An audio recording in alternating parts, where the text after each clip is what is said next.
How to make a wonderful wreath at home.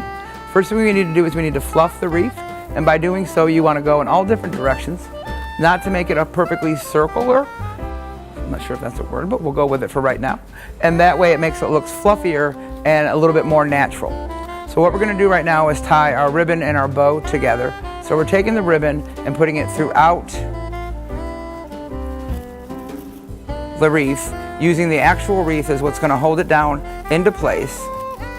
And then of course if it's too puffy you can change it, whatever outlines you want to do, and you can do that all the way back till it meets up at the top, and then of course you would just go ahead and cut that. And then you can fluff it how you'd like.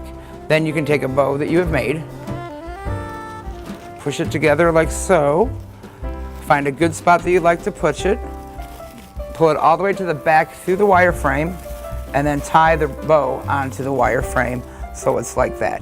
And you can put the bow wherever you'd like. You can go on the top, the side, the middle. You can of course make a bigger bow with long tails, whatever works for you for your wreath that you're trying to do for your house. So to take your wreath to another level, you can go out and buy accent pieces again at any craft store you like to. A lot of people call it ting ting. What you would do is figure out where you would like it to be. This one already has a wire, which is great. So then you can go back, you put it in there, put it with the ribbon to hold it down. And then you can take this part, same thing with the wire, you would wire it in behind it and have it fluff out. There's tons of different kind you have, any color, anything that you would like.